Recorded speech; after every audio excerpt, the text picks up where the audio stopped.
बिस्मिल्लाहिर्रहमानिर्रहीम। अस्सलामुअलैकुम नाज़रीन। मोअज़्ज़िज़ नाज़रीन, आमिर इन्फो टीवी में आपको खुशामदीद कहते हैं।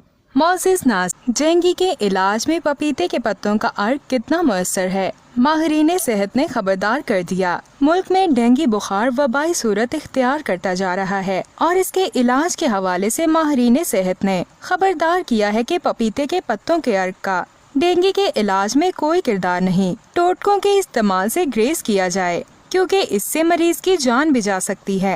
रिपोर्ट के मुताबिक माहिरीन का कहना है कि पपीते के पत्तों के अर्क से प्लेटलेट्स की तादाद में इजाफे का कोई साइंसी सबूत नहीं।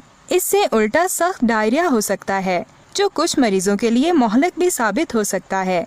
साबिक माउन खसूसी बराए सेहत डॉक्टर फैसल सुल्तान के मुताबिक पपीते के पत्तों के रस का डेंगू बुखार के इलाज में कोई किरदार नहीं। सीनियर डॉक्टर साकिब इंसारी का कहना है कि हाल ही में डेंगू का शिकार एक नौजवान लड़की मौत के मुंह में जाते जाते बची। तीमारदारों ने डॉक्टरों के मशवरे के बगैर इसे पपीते के पत्तों का अर्क पिलाया, जिससे इसे सख्त डायरिया और उल्टियां लग गईं और प्लेटलेट्स मुसलसल गिरते रहे। लड़की की हालत इतनी खराब हो गई कि कोई दवा मुयस्सर साबित नहीं हो रही थी। माहिर मुतादी अमराज डॉक्टर नसीम सलाहुद्दीन के मुताबिक डेंगू के मरीजों को पपीते के पत्तों का अर्क देने से गुरेज करें। डेंगू का मर्ज अब पुराना हो चुका है और डॉक्टर अब इसके इलाज का बेहतर तरीका जानते हैं। माहिर एंडोक्रिनोलॉजिस्ट डॉक्टर नसीम अहसन का कहना है कि डेंगू के मरीजों में पपीते के पत्तों के अर्क के इस्तेमाल से प्लेटलेट्स की तादाद में इजाफा किसी साइंसी तहकीक से साबित नहीं हुआ।